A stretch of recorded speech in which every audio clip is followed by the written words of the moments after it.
What's up guys, it's Tom here and welcome to a brand new Liverpool transfer news video, and today's topic is Jude Bellingham because according to various newspapers, Jude Bellingham's father, Mark Bellingham, wants him to join Liverpool this summer and the race is on for Jude Bellingham. Also, let me know in the comments below what is your prediction for the Brighton-Liverpool game. It's a massive game. It's really important for Liverpool to keep winning, and we could make it 5 wins in a row in the Premier League if we win against Brentford. Sorry, did I say Brighton? So the Brentford-Liverpool game, what is your prediction for that? It's a really tough game, and Brentford might have Ivan Toney back from injury, so this could make it even more difficult. And Brentford only lost 1 game at home, and Liverpool have only lost 2 games away from home, so it's not a certainty that Liverpool win. I really hope that Fabinho will be back in midfield. And let me know what is your score prediction. And also, after Tottenham lost and Chelsea drew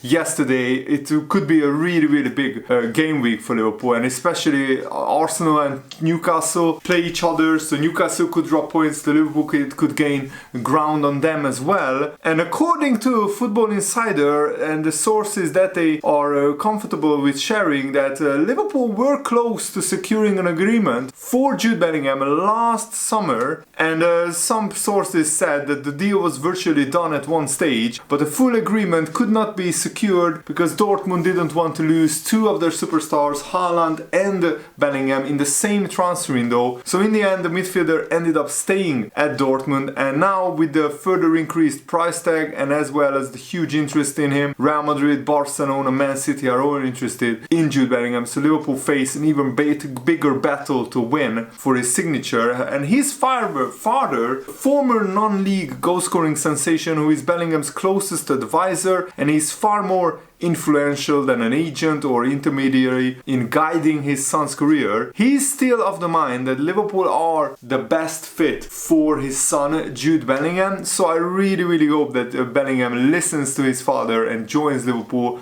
because if we miss out on Bellingham, Liverpool really are putting almost all of their eggs into this Jude Bellingham basket. We need to have a 3rd, 4th, 5th choice, and even 2nd choice. I think 2nd choice is Enzo Fernandez, but I've even heard Alexis McAllister's name being mentioned as one of the alternatives. The Brighton midfielder who just won the World Cup with Argentina could be a brilliant transfer as well. And Jurgen Klopp had made it clear privately that Bellingham is the answer to the midfield problems that Liverpool have had this season, and that was apparent once again against Leicester, with Fabinho being absent because of the birth of his child. The midfield was pretty much overrun. Henderson also wouldn't normally play in this game, but because he had a fever, he was ill, so I can excuse Henderson's performance a little bit because he was playing with an illness, but he had to start because Fabinho was not available, and because Liverpool have literally still like 6 players injured. But hopefully Naby Keita could be back into full fitness, and hopefully he can get a start against Brentford. I would like to see Naby Keita get a start and to see how he performs. And Dortmund have failed to make progress in securing Bellingham to a contract extension. His current deal expires in 2025, so this next summer that is coming up is the time for Dortmund to sell Bellingham for the maximum profit. And they are of course well aware of very strong interest in Bellingham, and they will sit down with Bellingham and discuss the transfer. And Fabrizio Romano said, I think whoever signs Bellingham has one of the best talents in the squad, and I think he would be absolutely perfect for Liverpool. But Liverpool have more than 1 player on their transfer list for January and also for next summer. As midfield, we'll have at least 1-2 new players in the next 2 transfer windows. This is the expectation. Minimum 2 midfielders. That's an absolute bare minimum, but even that couldn't make up the numbers because we are losing Alex Oxlade-Chamberlain, Naby Keita and James Milner in the summer. So if we sign only 2 midfielders, maybe we are giving Bajcetic a bigger role, and maybe we are giving Harvey Elliott and Carvalho bigger roles, but they are not ready to play week in, week out for a Premier League team who wants to regularly challenge for the Premier League title. Liverpool don't want to just become a top 4 team. We want to keep challenging for the title. I think Jurgen Klopp is a brilliant manager. He's the best manager Liverpool had in the last 30 years. So Liverpool really need to build a squad again who is capable of challenging for the title. And how you do that is you have players who can match the intensity and the aggression and the relentless pressure that Liverpool used to play with between 2018 and 2021. And since the second half of last season and the first half of this season, I think that intensity dropped, and sometimes it drops to unacceptable levels. And even Virgil van Dijk and Trent said that the performance was not good enough against Leicester. But hopefully with Liverpool having some players back fit, and I'm not even sure that Cody Gakpo can start against Brentford, but the Liverpool Wolves game could be Cody Gakpo's first game. I really hope he's available for Brentford, because Alex Oxlade-Chamberlain on the left wing is just not good enough in my opinion. And Jude Bellingham was summoned to the meeting by the Dortmund hierarchy. They want to meet with Jude Bellingham early in 2023 to discuss the exact plans of Jude Bellingham and how they go about this next half a season and what Jude Bellingham wants to go do with his career. And according to some Spanish newspaper, Dortmund will host crunch talks this week to straighten out Bellingham's plans and discover whether he intends to sign a new contract or leave this summer. Dortmund want the meeting to occur before Terzic takes his squad to Marbella for a warm weather training camp on January the 6th. So of course Mark, his father, and Bellingham's agent will be present, and also family friend and advisor Mark Bennett will be present. Dortmund CEO Joachim Watzke, sporting director Sebastian Kehl, they will be all present in this meeting. And the camp is said to have an excellent relationship with Borussia Dortmund, I mean Bellingham's camp, but the club considers him as good as gone and believes there is just a 5% chance that Bellingham remains beyond Dortmund. And I mean, why would he remain at Dortmund when Dortmund don't really have a realistic chance of winning the Champions League or the Bundesliga anytime soon, and he's not earning wages that he could earn at the likes of Liverpool or Real Madrid or Barcelona or Man City, and he wants to challenge for the big trophies and the big titles, but money is not the most important factor for Bellingham. And I think Liverpool have such a brilliant club culture that Bellingham would fit so well into, that I think it's the perfect destination for Bellingham. Let's hope that Liverpool can sign him and get the deal done as quickly as possible so we can move on to other midfield targets as well. And Joe Cole also weighed in on what Bellingham should do with his career, and he said, if I am Jude Bellingham, I'm going Real Madrid or Barcelona. As clubs go, Real Madrid is the elite club in club football, and so everything you want is going to be there, and you are part of a dynasty that has been there for many years in Europe. You can put your marker down there, and they are building a hell of a machine down there. That midfield with Tchouaméni, Camavinga, Valverde, I want to be part of that. As a young player, they are going to be about for years. Real Madrid is always Real Madrid. They have won 5 out of the last 13 Champions Leagues. As good as they are, they can't keep doing that. The lure of coming home will be too much for Jude Bellingham. We should be chomping at the bit to see it every week. A bit like Erling Haaland, he's one of the best. I don't know anything Joko said, but I think he will have the pick of world football. He can go where he wants. Real Madrid, Bayern Munich, Barcelona, anywhere that can afford him will want him because he's that good of a player.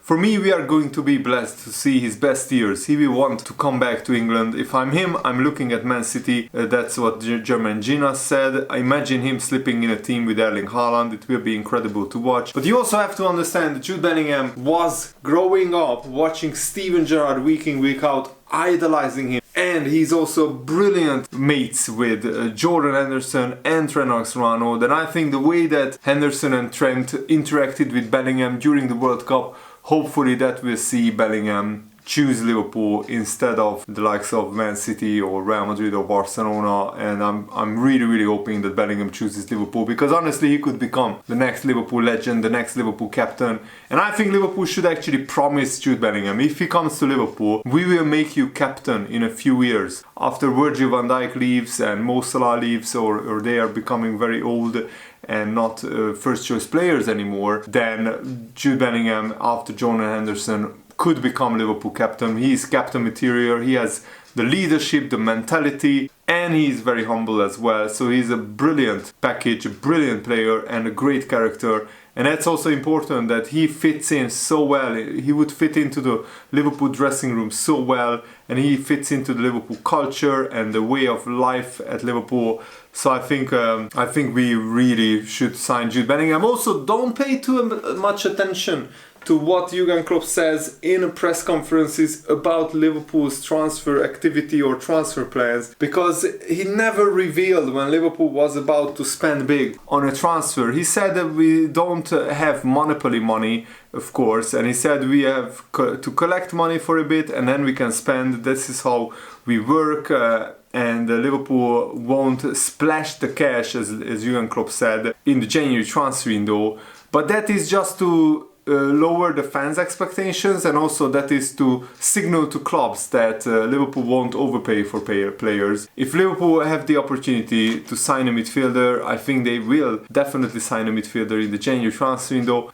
It's just a matter of will the players who Jurgen Klopp thinks would fit in at Liverpool, are they available in January? Because I think Liverpool have the money. Don't believe Jurgen Klopp that we don't have any money to spend. That's not really what he said, but some journalists will spin it that way, that Liverpool are skinned. Far from it. We have a lot of money and we are saving up for Jude Bellingham, and we didn't spend a lot of money in the past 2 or 3 years, and we have one of the highest revenues in the whole of the Premier League. So Liverpool definitely can spend serious amount of money if we want to. And former Liverpool captain, a 2-time Champions League winner, Phil Thompson, said this about Bellingham. Bellingham would be an ideal signing for Liverpool, but I just feel like most Liverpool fans, we need a bit of reinforcements in the midfield area. I don't think the signing of Arthur Melo helped us in any way. I mean, he played like 1 game for Liverpool before getting injured. It just didn't seem to fit in. He lacked game time, so I don't think that was helping us at all. And we certainly do need somebody in midfield. Probably the recruitment team is scouting all of Europe looking for somebody, but it needs somebody who fits the role, high energy, a bit of creativity, someone like that. We have got a good base there with Thiago and Jordan Henderson and the likes of Harvey Elliott. We have got players there who can do different things, but Jordan and Thiago are obviously getting a bit older now, so you can't keep pinning your hopes on them. And Liverpool definitely should sign a player in the January transfer window, somebody like Amrabat who has the legs to run for days, and that's, I think, the most important part at the moment. That Liverpool's midfield is lacking the intensity, the stamina, the work rate. And yes, injuries have played a major part in Liverpool's poor start to the season. Thiago and Fabinho and Henderson having the injuries means we have no fluency in midfield. All of a sudden, that's what Phil Thompson is saying, all of a sudden then you've got the attack where Luis Diaz, who is one of Liverpool's star players, he gets injured. Diogo Jota comes back from injury, gets injured again, and you haven't got many options then up front. Bobby Firmino's done ever so well, scoring the goals, sort of doing alright in that department, but injuries have told, and everyone has them. You have to find a way back. It seems like the midfield has taken on the mantle of the defenders when we had multiple injuries with them, but you find a way, and I'm quite sure from this World Cup break that we will be better after it. So Liverpool have been a little bit better, but this Brentford game tonight is a huge test for Liverpool, and I really hope that we can come away with a victory from that game, because that would be massive. And also Cody Gakpo admitted that he almost joined Man United last summer, so this will be even more brilliant to hear for Liverpool fans, and it will be even more painful for Man United fans to hear. He said, "It was a difficult summer, it was a very intense period last summer. I tried to find my peace, but it was difficult. I thought I was going to Man United, but in the end it didn't work out. Leeds United came in, they are a good club, but I asked myself if I should really go there, and when you have a lot of doubts, it is not good." And Gakpo added, "I think I can still make many steps. I can do a lot better, I can improve as a player. Even in Qatar, I became a better footballer in a very short record time, because I played with the best players in the Netherlands, and I played against the best players in the World Cup. It was hard to define exactly how I was improving while I was out there, but once the World Cup was over, I had time to analyze things. I used to play more of an individual level, more by instinct. I would take a lot of players on and try to do something special every time I got the ball. Now I realize I have to think more about the team and what the team needs and what the game needs tactically from me. I have to choose the right moment to dribble and make actions, and I have taken steps to recognize that. And remember, Cody Gakpo is still 23 years old. He's still quite raw. He's not the finished product, so don't judge him too harshly, too early. I really hope he can can at least get on the bench against Brentford, but I think we really need his pace, his finishing ability, and I really hope that he will fit in straight away and starts banging the goals, similar to how Luis Diaz started his Liverpool career. He straight away was starting games and banging in the goals. Hopefully Cody Gakpo can do the same. And that's it for today's video. I really hope that you guys enjoyed it. I'm really looking forward to watching Liverpool play against Brentford. Have a nice day. Thanks for watching. See you later. Goodbye.